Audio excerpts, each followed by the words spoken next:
Hello, how are ya? Well, I guess I want to do at least one more video this week. And today I want to talk about this blood moon that we just had. We also had of course, lunar eclipse, but that lunar eclipse was not seen in Europe, but the blood moon was. So there was a blood moon in Europe, in other words, actually in Israel as well. And everybody is just totally bent out of shape about this blood moon and it happening on Purim. And oh yeah, I had somebody listen to somebody that was saying, oh yeah, that's a good sign, for Israel. Yeah, okay, I don't think it is. I think it's a bad omen for Israel. At least biblical, from the Bible, speaking about the Bible, it always was, a blood moon was always a bad omen for Israel. Israel better watch out what's going to happen to them. People are just like, especially these Zionist Christians, they're just in the wrong mindset, and they're really thinking, oh yeah, Israel is going to win from this. God is saying them, oh yeah, you guys are going to win. No, I'll tell you right now, they will pay big for what they have done to Iran. Huge. Now, everybody's screaming, this is prophecy, this is prophecy. No, it's not prophecy. And it definitely does not have to do anything with the Gog and Magog war. It has to do with the Armageddon war in Revelation 16, starting with verse 12. So where the Armageddon war is described. And do you know who is calling for this Armageddon war? If you're reading it, you will know that it's the beast and the false prophet. And of course, the dragon too. Dragon is Satan. The beast is Europe, and the false prophet is the United States. They are calling for this Armageddon war, which causes the kings of the east to come over the Euphrates River, and all the forces, all the worldly forces will be destroyed there. Now, Israel is not mentioned. Why? Because Israel is absolutely part of the false prophet.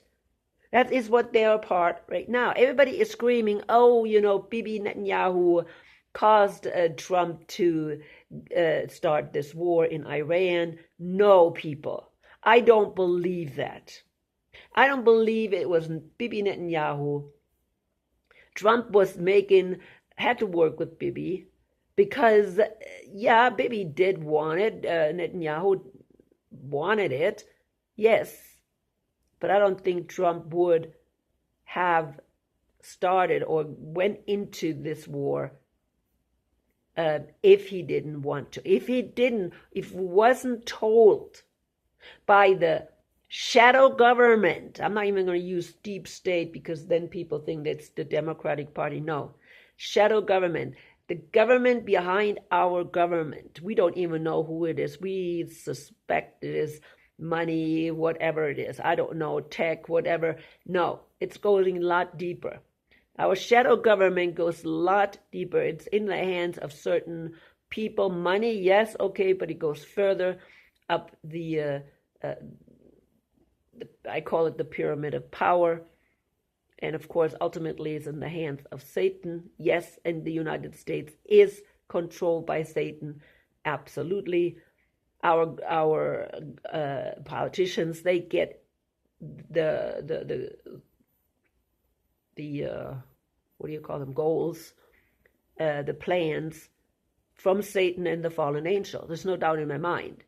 And they have planned this war. And of course, they have to pull in Netanyahu as well, because Netanyahu is also controlled by Satan. And that's why when you read Revelation 16 about the Armageddon war and who is planning for this war, it's the United States and Europe. And that includes, of course, it includes Israel. But they are planning. They are planning for these kings of the east to come running across the Euphrates. And read what happens to everybody. That is the wrath of God. And God will destroy all worldly systems, including the false prophet and the beast. They have unclean spirits like frogs coming out of their mouth, because they have demonic spirits leading them. That's what the Bible says. It's their fault when these kings of the east start running and taking over and causing a bloodbath in the Middle East. It'll be a bloodbath. Yes, God allows it.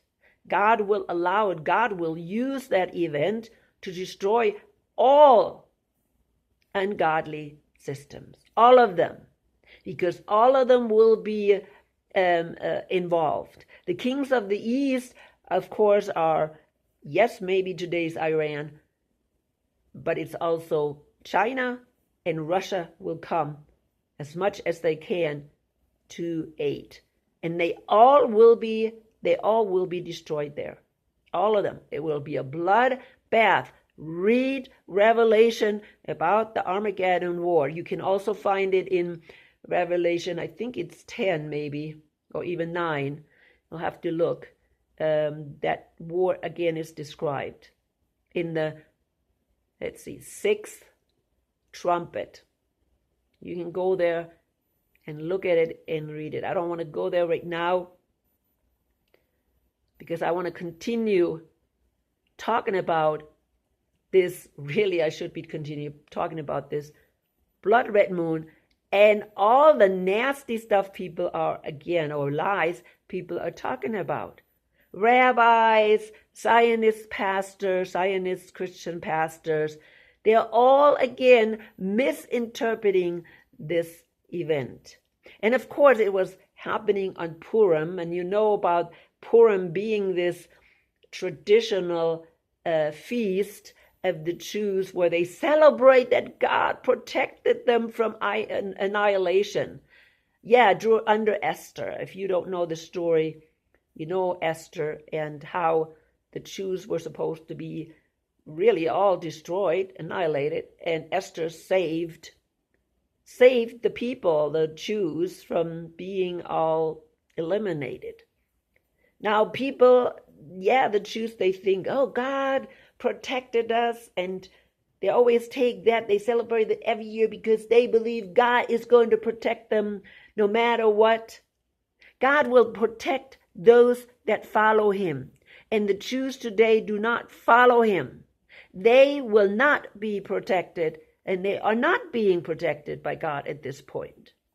And of course they're bragging, oh, look what we did in Gaza, right? Oh, we didn't have too many casualties, did we? Because it wasn't a war.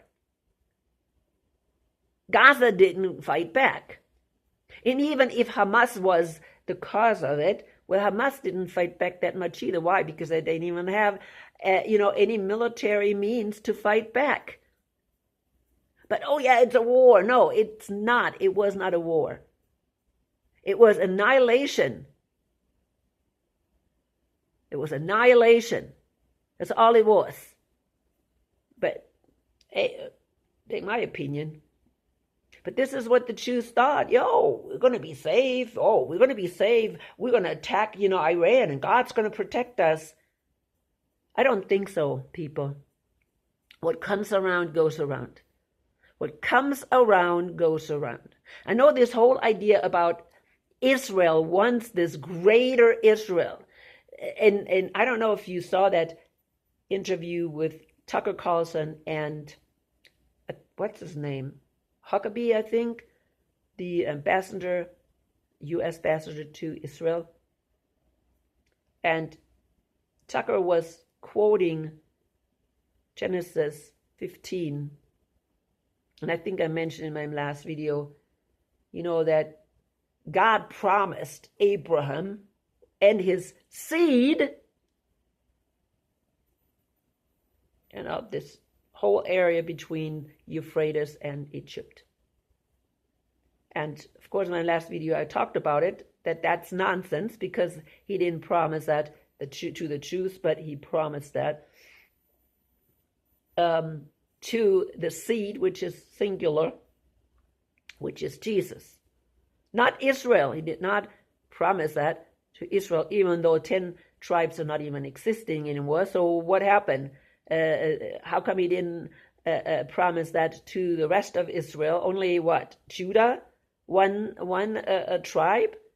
I doubt that very seriously. No, that's not going to way. It's not the way it is. Seed is singular, and that's Jesus. And he promised it to the seed, which is Jesus, and Jesus will come and claim it. And he's the only one who can claim that portion. Not greater Israel or Israel can claim that land. And it comes up over and over again. People are now picking up on it and saying, oh, what is this greater Israel? Between the Euphrates and Egypt? What is that greater Israel, people? Think about it. That includes Syria, that includes Jordan, that includes Lebanon, that includes whoever is in the way, which is, of course, Iran, because it doesn't include Iran, but Iran is going to be one of the countries that will not tolerate it. Part of Saudi Arabia will also be taken in by Greater Israel. So that's what they're talking about right here with the Greater Israel. And yeah, what does that have to be doing with these blood red moon? I think blood red moon is also going to happen, of course, before the horrible day, which we read in, in Joel. I don't know exactly where, but you can read it. It's a short book. In Joel, you see that the sun goes dark, the moon is turning blood red, and I think Matthew may say it, Matthew 24, Luke 21, and Mark 13 may say the same thing. So you can check that out. But so yeah, the moon will turn blood red. And is that a sign because of what they're doing right now, stirring up these countries beyond the Euphrates, that they will come and, come to rescue Iran? Will China allow Iran to be toppled? Their biggest ally, where they get a lot of their oil from? Will they allow it? Or will they come to rescue Iran? Again, people, here's the big thing. Will this end up in the Armageddon War? And if it does, then we could have the rapture this year.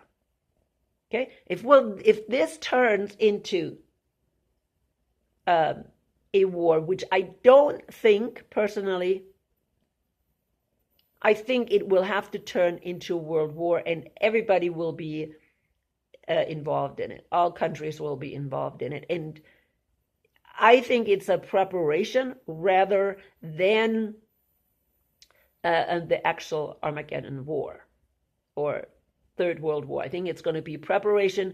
It will be preparation. This is part of this beast and the false prophet preparing for this war. Satan, the dragon, preparing for this Third World War. There is no doubt in my mind. This was another stirring up Iran, and its allies, the BRICS nation, so that they will start the Third World War. Okay? Or at least that they will start running and attacking the Middle East. Now, Satan knows it's coming. He knows the Bible. He knows he's going to end up in the lake of fire. He knows it. Okay? He's not dumb. Now, Trump doesn't know it. Trump, who is the leader of the false prophet, doesn't know it. He is pretty, I don't know. They don't know it. He's interested in power, he's interested in wealth, and he's interested in power. That's all he wants. He doesn't want anything else. He has no interest in what's going on with him. Okay? So, they don't know. Netanyahu is only a puppet. He also does it only for wealth. He is not interested in the Jewish people or Israelis. He's not interested in the Israeli people. He is not interested in them destroying. He is not interested in losing any people. He's interested in working for who is ever behind in the shadow government. And that's what it is. It's a shadow. It's the government behind the government. Behind the governments. Because the beast and the false prophet, they work together. My sister was just telling me that Merz, the German chancellor, was in the United States. Oh, and they were buddy-buddy, okay? Trump was telling me, oh yeah, my father came from Germany. And that fixed everything. Now, Merz is eating out of his hands, okay? So he's got an ally in Europe, a third ally, because England and France already support him. Merz is supporting him now too, fully eating out of his hands. Now we can say definitely that Europe is behind the United States in this effort. Okay, beast out of the beast out of the sea, which is Europe. If you don't know that, please watch my videos. I've done enough videos. Go under playlist, Antichrist or Beast or whatever. See what you can find.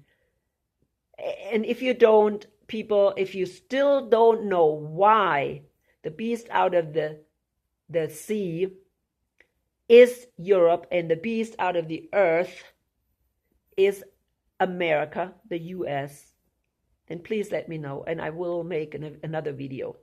I have done so many, and sometimes I'm thinking people get tired, but again, I have so many people leaving and coming that, maybe I should make another video. I don't know. I just made one on my German channel, 3 parts about Revelation, about Satan's system, how Satan created this world system. And of course, the world system is the beast and the false prophet. Those are his system. And of course, Babylon the Great on top of the beast out of the earth, the sea, they are the system today.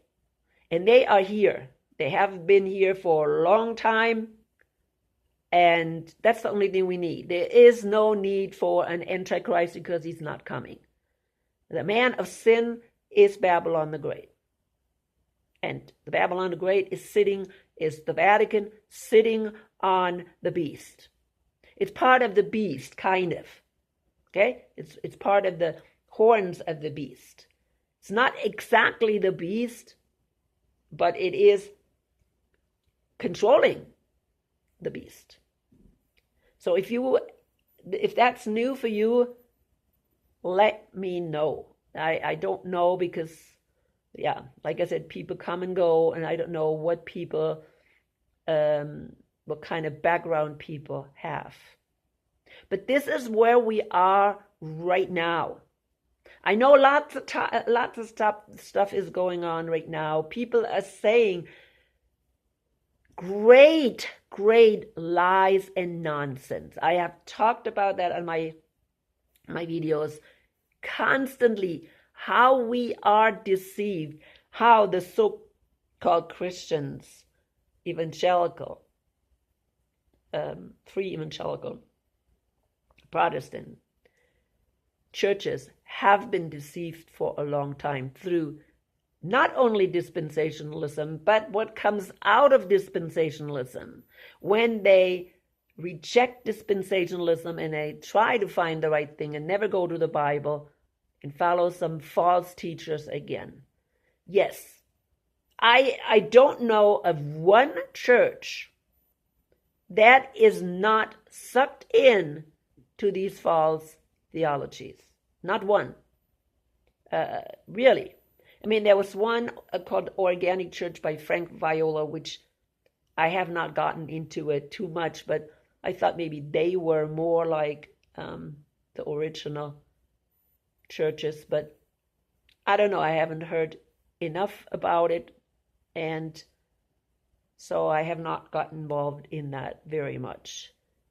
At this point, I don't think there is a church. I live in Colorado Springs, and no, I haven't found one here.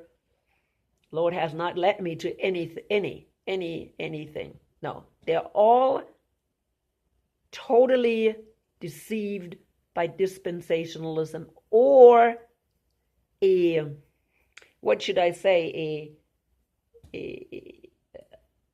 direction, okay? A form of dispensationalism. They may reject some things, like, for instance, the rapture, but they keep the rest of it intact, like the 7-year tribulation time and all that nonsense. They just continue with it. It doesn't do any good. You need to throw everything out if you think it's false and start from scratch. That's what you have to do. But what we're having today is a preparation. It's a preparation for the end. And we should all understand that this preparation, what's happening, again, is a preparation for the rapture. Even though people say, oh, the rapture doesn't happen, the rapture doesn't exist. No, I'm talking about 1 Thessalonians 4. When Jesus comes to pick up his bride. That's what I'm talking about. Okay? Quit getting bent out of shape, because it's not going to do you any good. I am talking about 1 Thessalonians 4. That is when Jesus comes and picks up the church, the bride of Christ. That is going to happen first. That is the first thing that happens when the day of the Lord starts. People are screaming, oh, this blood red moon is a sign that the day of the Lord starts. Yeah, it is. It could be. It could be. And I see a lot more, signs that the day of the Lord will start, because I see how things are being prepared for the wrath of God. The wrath of God, which is the first thing, the first period, the first 3.5 years, 4 years, that will happen when Jesus returns. At first, you don't see Jesus in the clouds. We see that in Matthew 24. At first, you have the sun going dark. And when the sun goes dark and the moon turns blood red, that is when the day of the Lord starts. And when that is over, it's also the wrath of God, then we can see Jesus in the sky. But he is here right from the beginning. He's just not visible to people. He is in our world somewhere in the universe, up somewhere with his New Jerusalem. And he is, in charge to swing in the sickle and destroying this godly system that Satan started. And he is doing that. And it will end up in this Armageddon war, in which Israel will not be spared. Israel will not be spared. Zechariah 14. You should be reading it. That is the day of the Lord. Zechariah 14. And Israel is not being spared. So, I'm sorry. Israel is part of the false prophet. And because it's part of the false prophet and the beast, because it got the right to go back to Israel from the beast. That's where he got the right from, right? The land came from England. And that's the beast. So Israel got this from the beast. And so now they're little, pawns of, England and the United States. And they're doing the bidding of these people. And that's what Bibi Netanyahu does. He was used, and they're all used. Okay? Oh, Greater Israel. That is nothing but a lie that's being told to Israelis. They are told they are God's people. But they're not told that God already divorced them. That they have lost the right to the land. They're not being told that. That they're being told, oh yeah, someday God's gonna, whatever. No, they don't even care about that. I shouldn't even say that, because no Israeli is interested in acknowledging even Jesus as Lord. No. Okay, they're not interested in that. They're interested in, thinking, they got this land, when it doesn't even say that. Anyways, people, I'm coming to the end. Just wanted to make a short video about this all the stuff that's happening right now. Again, false prophecies, false interpretation because of what's happening right now. Everybody coming to this false conclusion. Again, Gog and Magog and all that. If you want to know, if you're not familiar with the Gog and Magog, Ezekiel 38, 37, and 38, or whatever it is, I made some videos, and probably under Gog and Magog. So watch those. I have so many videos. You can watch it and watch it and watch it. Watch them forever if you are interested in finding the truth. And it's not my interpretation. I just simply read the Bible. And what I say is always the most important thing. You have to let the Holy Spirit guide you. Do not listen to anybody. Don't listen to me. Go to the Bible. Check it out.